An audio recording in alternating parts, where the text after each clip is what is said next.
Assalamu alaikum. Maliyonglu alnura. Ntilinta herato alamusi lahirat. Laban kunyuma ani simaya ani jata kende alamadila mbele jelimu. Mali kolemu jamano alaka basiki. Alaka basiki. Alaka basiki. Alaka basiki. Mais bekumo menfula awa juge men ka rasbati la jugement kɛ a kɔfɛ ko a ka rasbati k'a ka a condamné san kili jaate kɔnɔ la ani shefa 20,000 ko f'a ka wo sara. Donc Mali mbɛ taale Mali ti mandinko o bantale xaalon xa fo xu men xa di meñe démocratie men xa di meñe i sofo men xa démocratie wonna. Donc hadamadiŋo me n'o bentelu la toña fo ntelu fantandiŋolu la toña foxa parce que xa la xan baaro men be kaxa ntelu fantandiŋolu la neyamanxa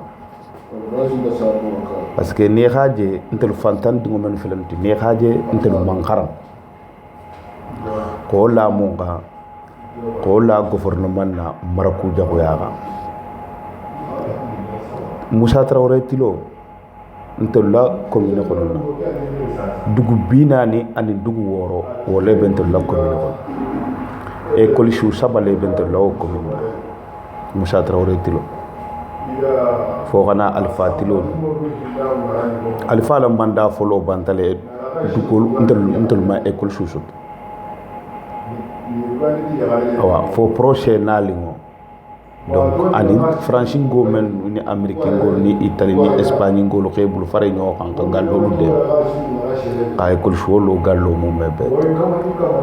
gallo men mo gol xasia o lo xey jija ka docteur chou fana le gallo men mo gol xasia o lo xey jija encore comme su jigi dulal dara ila gallo do si non te nen kaite ça fait kilo bi woro ani kilo saba ni sa jola dugon late ça fait kilo muga ani lulu kilo muga ni woro la donc ni la muso ha konota na bena jigla fe qabla sere to kono qatrabla pour que re musu sobe ak saya yo o bela jeli mo ko membe na haqul fuqa nya na haqul monti na droit mo membe na droit fuqa nya kala Mali dingo beka xam ni école soxa kala Mali dingo be ni docteur soxa kala Mali dingo be ni la kantalo xa irafa donc ndi bi no momento ko bi ndolo commune ko lala sano be boganye men sano ntelunta na fasto sano be kan menti ntelu malo mo klin do men be baro la je ol ba kala ana ga docteur sun din fulani sabalo awa abanda kay ko sun din kililo abanda na hakko menti mo ko men bo fugani e ko fona ko wole mutakada to no mo ras budget Mali gouvernement ini la barke dingul kenso kuma kilifalu Mali mbe talem mo man fisha moti Mali koto mbe Mali denki mbe mo man fisha moti Mali koto tema fisha mbe le haqo khanga kilim mais mun nan tel haqqon to parce que ndon fanga tan dimot mun nan tel haqqon ni te fanga ma ite fama dingol haqqon ta kilinde pour que te dingol ni te dingol me kharandula ke te fama men sikidi parce que sintente fay donc mo xumem bo système kelexa xalon qaf ko be kan ka kilinde atelo ko mev ni mo men qaw fo xal su ko ndan ni mo men ka fo khal shu condamné nken khalo mo men ba kankar mala akankar merero la kele mandi ay parce que ni xey daga sidillah inta fa kele bi mambula daga sidillah la bitu bi mambula kankar mala la bitu donc do ke tawo bel men kan khalo jishi men ga arasbat ga kondan na hakilo la afilita na man fili aka kan ka condamnation aka wuli aka kan ka condamnation wuli parce que na ma wuli ate faw men jota te mashiki ko men wo lebe bolata ate mashiki ko men wo lebe bolata ntel fankantan dungo fen nimbe dunia kono bi mbenen kaso be ñol nen telefon parce que men ke tamadula aniya manga men ke tamadula aniya manga ntel fantan dungo fen bi nimbe tunga fe nin ka ko jota nin ka ko jota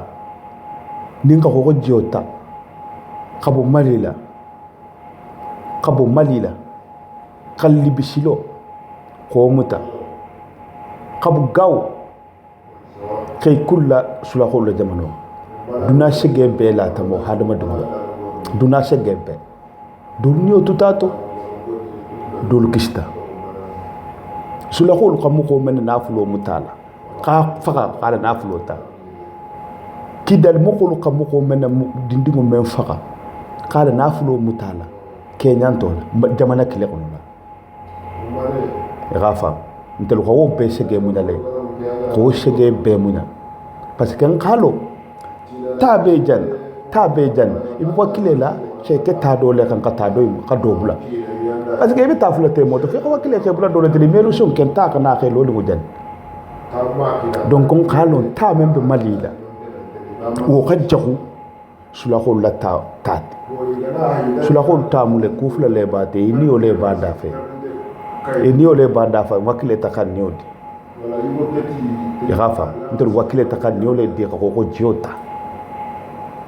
irafa katra Italie ou bien katra Espagne donc xawo trictre ko bu me bel jele ko kembe tunga ko le ya ko ndal xaf ko fa so fana na harbi ko tabem fa so jale mo ko men bo mo fola xal so mu ta ko kon donc on kem man femlo ma fem Mali dingol ken kalo non est déterminé ntel sontan na saya ma jiji men kanin ning tribunal ninke ni sontan na saya ma ka Mali dingo bela kasanke ta ka diam ha ka Mali dingo bela kasanke ta kan be kasanka kan data u bi kan be kasanka bil deserta aka dingo sin akan be bula ko na kan be data ira fam parce que arasbach ntolla école chouole arasbach ntolla mishi dole ntolla qur'ano le ntolla bible le parce que ntemenu mankara arasbach ntolla université le irafa arasbach ntolla église le arasbach ntolla nasu jinno le irafa tilbe aras bacci le sunjo susu kambe kan qabalu wol nalo ko albo kondan ko enna ani wa ni wa mo kan julu balla amara wal tagangi ni fango tefe ni wa mo kan julu balla al tagangi ni fango tefe nkenga mello nshikhu maklifal ibeka nte fango men chigile nte kan na baro bula le france jam kan na baro bula pendant 3 semaines ka campagne ke ko foki ga gagne nte kan na baro bula le jang ka campagne ke ko fe ga gagne hari wote lungo consulat men flenti bagnolé ambassade men tumbeje ambassade ko to men tumbeje avocato e ka consulat fermé imam fils ke je mo ko kan sina ka information ta jamme ka ta voter imam son ka fils ke je de l'autre volontariat la volu ni mo ko menu nata aka liste ka ko mu me be ka liste ngini ni moko men nate e kan ka ta wote jam ya kan ta wote jam ka explication dia bele jere ko be ka ta wote pour ibeka e ga fam ambassade kutandi jamen say galieni mo blod carte tale lono ko smaile si c'est la mogol baron la ko ka ta wote e ga fam ko ka ta wote mo mondi je dun kar ngonu be ni binal ka ta consulat ici da lo ko 50 euro ga dun kar ko ga wote pour smaile e ga fam ka mo la carte ni na voiture mo blod do la voiture mutataje mo la carte ni na nu fiche lu baron la e ga fam donc tout ça pour ta vote Ismaël nous on dit net kalon khafu mali ni élection ma san ko ta fode ma san na ta fode ma dun wakati ko ta fode mais ni 2013 ni élection akati mali ngulu amanti ibe kaishi nous on a fait ces combats parce que kalon kuma ko même bada donc ala ni ngotu momenti dun mali ndingu bele ngi ngo mole mais na fota ko manso fen tambita ko la tilo diata ibe kala tilo abunya tantelo hakilo mabi abunya tantelo hakilo mashi e rafam mais maningolo ko bulo amef bulo e fendolo dun woron di me i bulo ken soto ni ma fen soto ici bulo ken soto e rafam ni me bulu xe bulo du wo ne be fo men no fe ni mongo te kan te bulo so to ga fam donc fo ñoy fo do la du wo am yalla bon bulo men ka na mo shit bulo men ka wo na mo shit har bi wo bulu kilingo bele je to kan na mo fir e be kay mo mani ngolete ko min taw mani ngoti nyama e mo mani ngolete ko min taw mani ngoti nyama e mo kay tere ko min taw mo kay tati nyama e ga fam e mo kay talet nte ko mo kay tati nyama nte mo kay talet ko mo kay tati nyama e ga fam donc kawote ke pour que si gagne même mafo kalon kafo ke sina jahannama sigin ku non mo shiri tunto ma 77% ka ke eli mais mo shi malon kafo ke sina jahannama sigin ku e ga fam mais mo janna ka siya ke so ka kato donc juge men ka ni ji tribunal ninke pour rasbaj ala fo juge akala wuli akaboje parce que une histoire fait mal une histoire fait mal mais histoire comme une jikran al jafe kam ma ko menna comme atelu famalu atelu khebantelu fantanguluto e rafa atelu khebantelu fantanguluto mo ko men katantelu fantangulu fe awante dulu be sala wole awa harni korso har arasbati bulumati o dode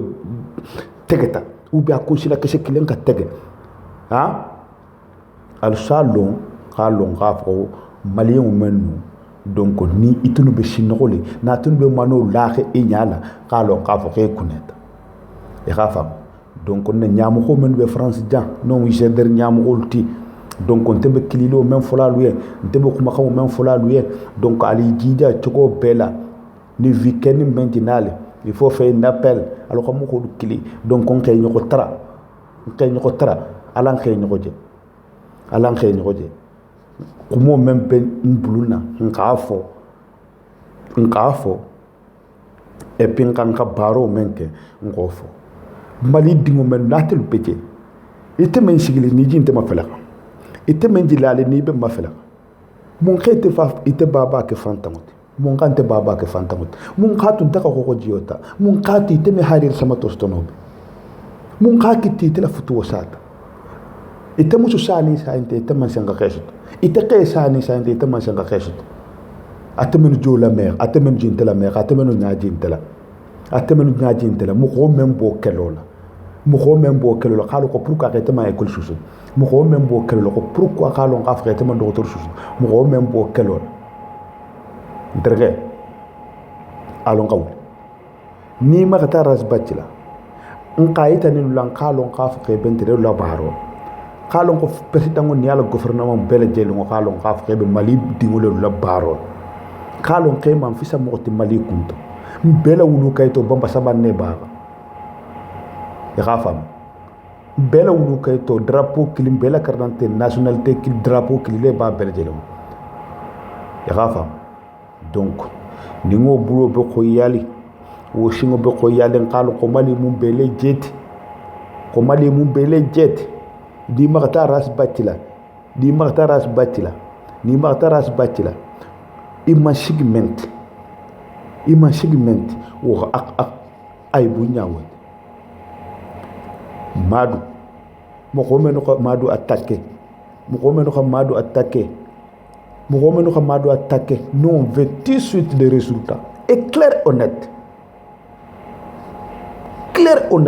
mo ko menu ko gido ko ci madu ma alu mo ngol condamné noro felent depuis 2012 ani bit ki dal felent depuis 2012 ani bit na militaire jël chata na population jël chata na mo ko jël be borli mo ko men ko baro ka almangul condamné ajuta boy kay bulu mashma ni asin nashma ka me to nya ko hadama dum ya to mena malikum be talamento mbe kula mento ube metala njala mento ntelu namu jonti bi ras baj ntelu famu jonti bi ras baj ntelu la église mu jonti bi ras baj ntelu la université mu jonti bi ras baj ntelu la misi do mu jonti bi ras baj donc nalu magtanina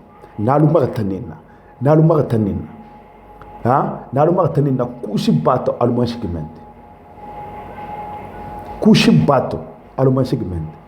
donc je m'en fallu donc à la prochaine al xam men mena kay ñoko todje donc al xam men duy ñoko todje donc ala waranga donc je ko mo men fallu wo letu muninti assalamu alaikum rahmatullahi wa ta'ala wa barakatuh alam benna sahaba ma alam sahaba bennam mali alama takalanya mali alamu tonya bangel mali alamu tonya sabatila mali alamu mali dingul shangoto ta fani yabe mo men budun alami nakashila alami dubel alami hotel alami nyatel donc le mun tela ko makonti donc ni safo donc jene al herkal ko mo ko tout de suite donc assalamu alaikum wa rahmatullahi ta'ala wa barakatuh